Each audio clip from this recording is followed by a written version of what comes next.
नमस्कार दोस्तों, आज मैं आपको फतेहपुर सीकरी में बने पंचमहल पर लिए चलती हूँ।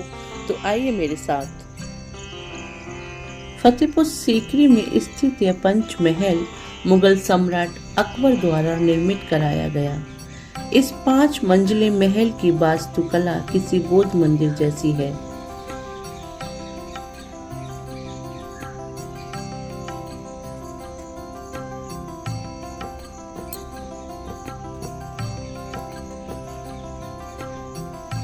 पंचमहल में कुल 176 खंबे हैं, जिसमें से 84 भूतल पर हैं, 56 प्रथम तल पर और 20 तथा 12 खंबे क्रमशः द्वितीय तथा तृतीय तल पर हैं। अंतिम तल पर 4 खंबे हैं, जिनके ऊपर एक छतरी बनी हुई।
फतेहपुर सीकरी की बहुत सी इमारतों के बारे में मध्यकाल से जुड़े किस्से कहानियां मशहूर हैं।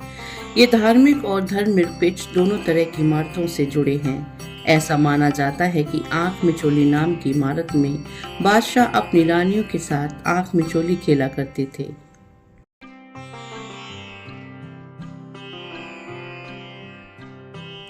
लेकिन इस इमारत को आंख मिचोली भवन कहना सही नहीं होगा। इस इमारत की बनावट खजाना महल की भी नहीं लगती, क्योंकि इस महल में दरवाजे नहीं हैं। पुराने समय में खजानों को गुप्त रूप में रखा जाता था।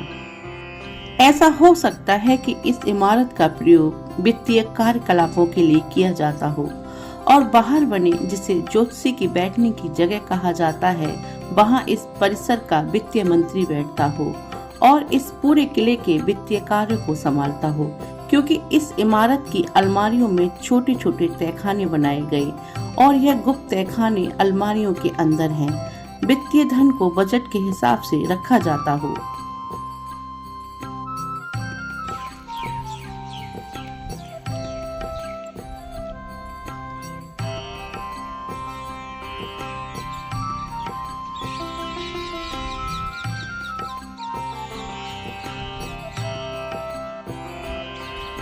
फतेहपुर सीकरी के पंचमहल परिसर में अनूप तालाब के पूर्व अकबर की तुर्की मूल की बेगम रुकैया का महल है।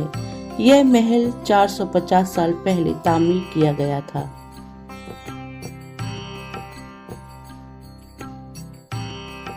इस महल की सजावट तुर्की के शिल्पकारों ने की थी।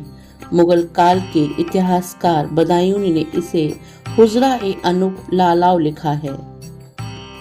तुर्की सुल्ताना के महलों में लाल बलुई पत्थर की दीवारों, छतों एवं स्तंभों पर की गई कार्विंग इतनी बारीक है कि यह लकड़ी का आभास देती है। लकड़ी की तरह बारीक नक्काशी वाली इस इमारत को शानदार गहनों का ताबूत भी कहते हैं।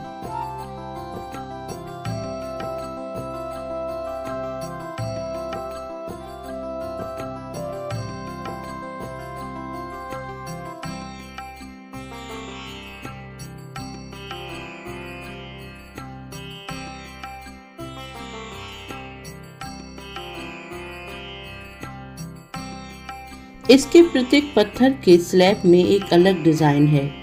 बरामदे के खंभों पर अरबी डिजाइन और घंटी के आकार, फूल की नक्काशी के साथ साथ छत को सहारा देने वाले ब्रैकेट पर भी नक्काशी है।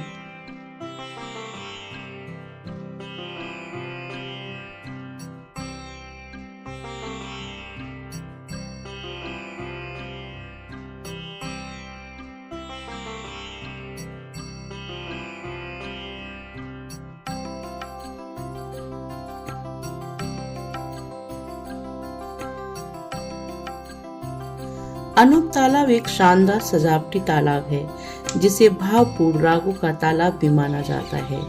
मुगल काल में यह एक खुले सभागार के रूप में कार्य करता था। तालाब लाल बलुआ पत्थर से बना है जिसके बीचों बीच में एक ऊंचा मंच है और चारों ओर बैठने की जगह है। प्रसिद्ध शास्त्रीय संगीतकार तानसेन जैसे संगीतकारों ने सम्राट के लिए यहाँ प्रदर्शन किया था। मंच तक जाने वाले रास्ते तालाब को 4 वर्गों में विभाजित करते हैं। फतेहपुर सीकरी में यह अनूप तालाब सम्राट अकबर के लिए संगीत का आनंद लेने और आसपास की सुंदरता की प्रशंसा करने के लिए एक निजी विश्राम स्थल के रूप में कार्य करता था। वह संगीत और कला के शौकीन थे और वह इस तालाब पर संगीत का खूब आनंद लेते थे।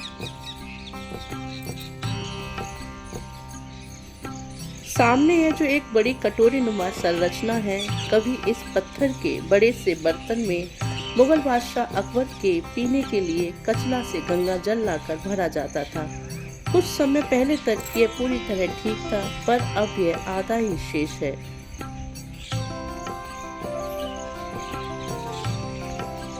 पानी के इस बर्तन के पास ही अकबर का डाइनिंग हॉल बना हुआ है। अंदर से अब यह इमारत बहुत सादा दिखती है, लेकिन यह हमेशा से ऐसी नहीं थी। यह बहुत ही सुंदर कमरा था जिसको बहुत सुंदर पेंटिंग से सजाया गया था।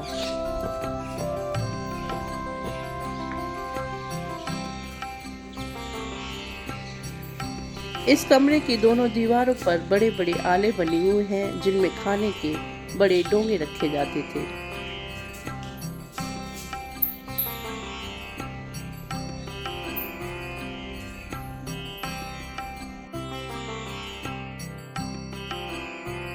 खाना जमीन पर बैठकर खाया जाता था।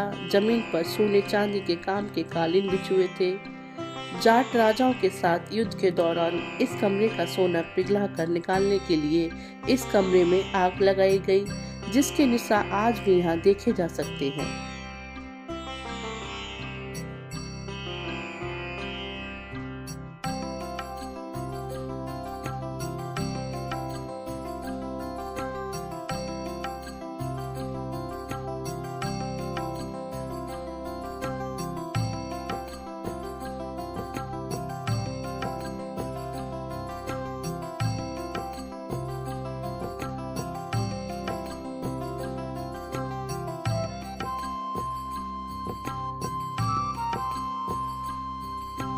इस परिसर में यह इमारत अनूप तालाब के ठीक सामने है, जिसे अकबर की ख्वाबगाह कहा जाता है।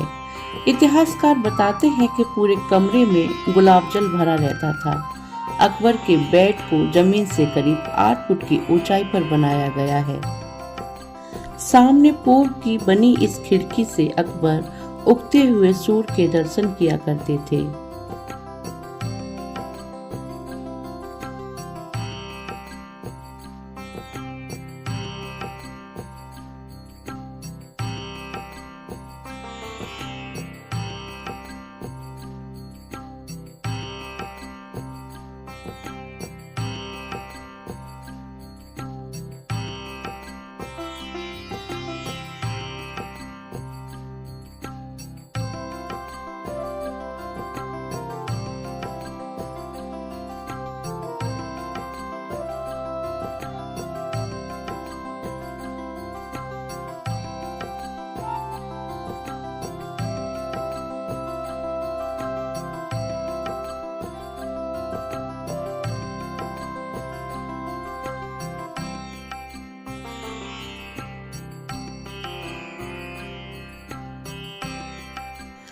कमरे के दोनों तरफ बेगमों के आने के रास्ते बने हुए हैं, जो एक बेगम रुकैया और एक जोधा महल से जुड़ा हुआ है।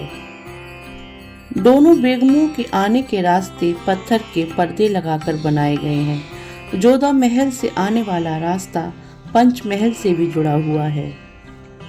अकबर के समय यह ख्वाबगाह सोने, चांदी और कीमती रत्नों से सजी हुई थी।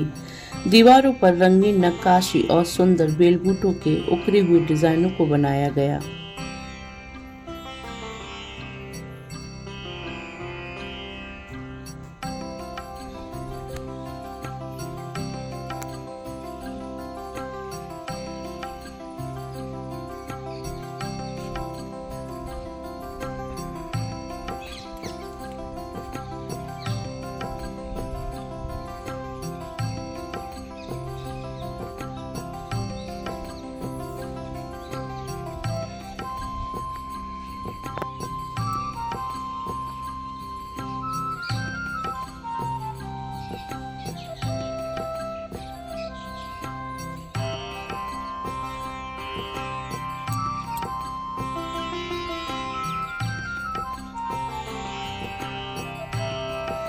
यह एक आयताकार 2 मंजिला इमारत है जिसकी छत सपाट है।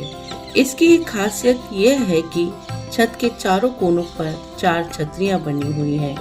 लाल बलुआ पत्थर से बना अकबर का दीवान खास इस्लामी और हिंदू वास्तुकला का अनूठा मिश्रण है।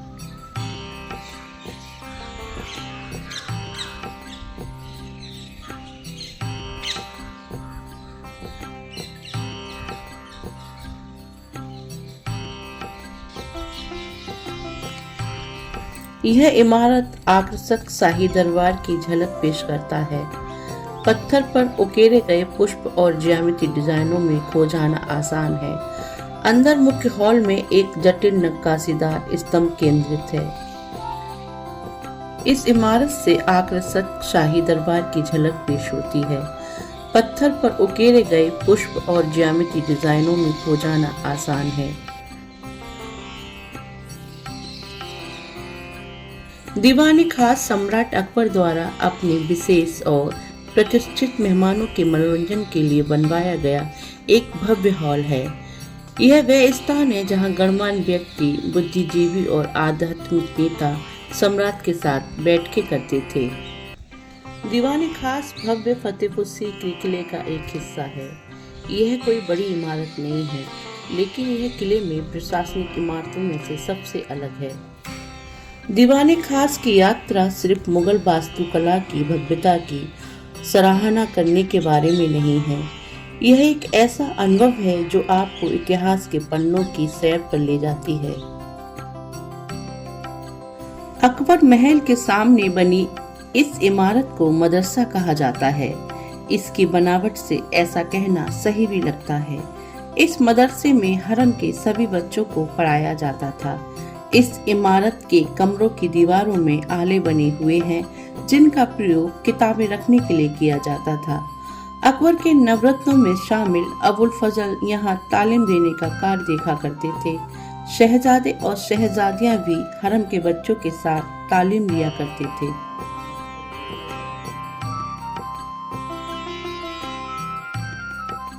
मुगलिया शान शौकत को बयां करता ये दीवाने आम, जिसमें बादशाह अकबर रोज सुबह के समय आम लोगों की फरियादें सुनते थे। बलुआ पत्थर का ऊंचा पवेलियन यहाँ मुगल बादशाह अकबर अपना दरबार लगाते थे और लोगों की फरियादें सुनते थे।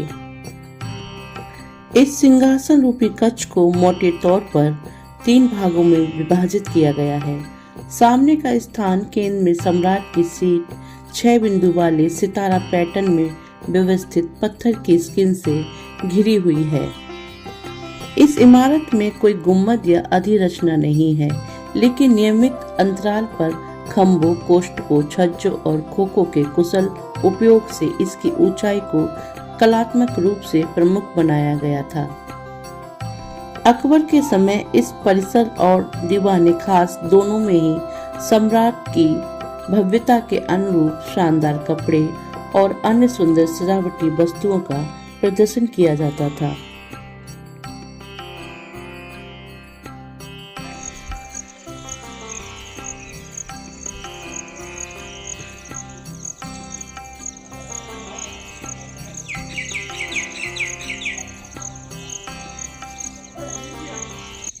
इसके बाद वह दीवाने आम के पास में बने दफ्तरों में निरीक्षण के लिए जाते थे। इस दीवाने आम का प्रयोग सार्वजनिक उत्सवों के लिए भी किया जाता था। इसके चारों ओर स्थित स्तंभ युक्त दालान को चौकोर स्तंभों के उपयोग से 111 खंडों में विभाजित किया गया है।